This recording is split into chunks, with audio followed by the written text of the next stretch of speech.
Washington, Reuters. The U.S. Congress ended a brief government shutdown on Friday by reaching a wide-ranging deal that is expected to push budget deficits into the $1 trillion a year zone. The bill passed by a wide margin in the Senate and survived a rebellion of 67 conservative Republicans in the House of Representatives thanks to the support of some Democrats. Those conservatives were mainly angry about non-military spending increases. President Donald Trump signed the measure into law on Friday morning, ending a government shutdown that began just after midnight, when Congress was still debating the budget deal. It was the second shutdown this year under the Republican-controlled Congress, and Trump, who played little role in attempts by party leaders this week to end months of fiscal squabbling.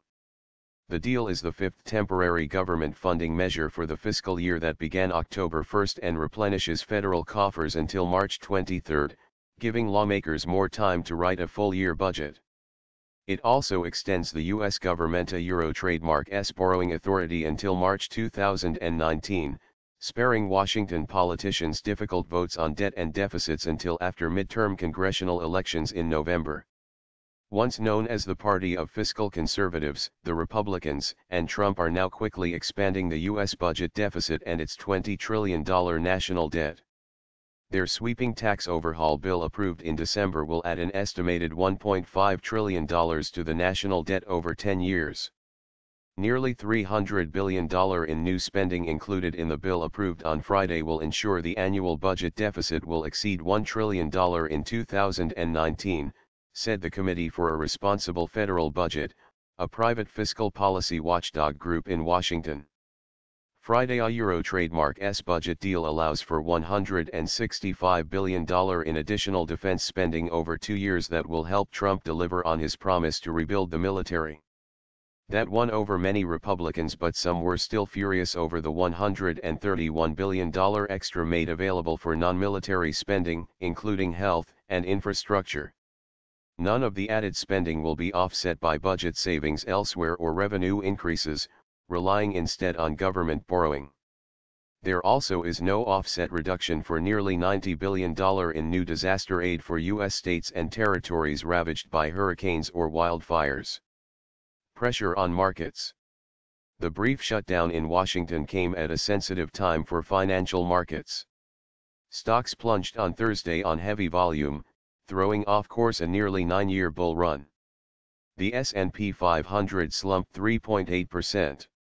Markets barely flinched at the last shutdown in January, but that was before a dizzying sell-off that started on January 30 amid concerns about inflation and higher interest rates. Republican Senator Rand Paul, objecting to deficit spending in the bill, engaged in a 9-hour, on-again, off-again protest and floor speech late on Thursday. He had harsh words for his own party. Now we have Republicans hand in hand with Democrats offering us trillion-dollar deficits, he said. I can a Euro trademark in good faith, just look the other way because my party is now complicit in the deficits. Really, who is to blame? Both parties, Euro. His dissent forced the brief government shutdown, underscoring the persistent inability of Congress and Trump to deal efficiently with Washington a Euro trademark's most basic fiscal obligation of keeping the government open. Republican majorities in the House and Senate have turned the process into an embarrassing spectacle, running from one crisis directly into the next, said Democratic Representative Nita Lowey prior to the House vote. Republican Representative Kristi Noem told Reuters she voted against the bill because it increases non-defense spending and raises the federal debt ceiling. To increase domestic spending and raise the debt ceiling was coupling two very bad policy decisions and with no reforms tied to it. It was very disappointing, she said. House Democratic leader Nancy Pelosi and others in her party had opposed the bill because Republican House leaders would not guarantee her a debate later on steps to protect about 700,000 Dreamer immigrants from deportation. These young people were brought illegally to the country as children years ago, mostly from Mexico. Trump said in September he would end by March 5. Former Democratic President Barack Obama Euro trademark's Deferred Action for Childhood Arrivals, DACA, program that protects the Dreamers from deportation. Trump urged Congress to act before then. Senate Republicans have pledged to hold a separate immigration debate this month. House Speaker Paul Ryan had not offered Pelosi an equivalent promise in the House, although he said in a speech before the vote on Friday that he would push ahead for a deal. A commitment to working together on an immigration measure that we can make law is a sincere commitment, he said. We will solve this DACA problem, But Pelosi said Ryan trademark's words fell short, accusing him of not having courage to lift the shadow of fear from the lives of dreamers who face the prospect of deportation.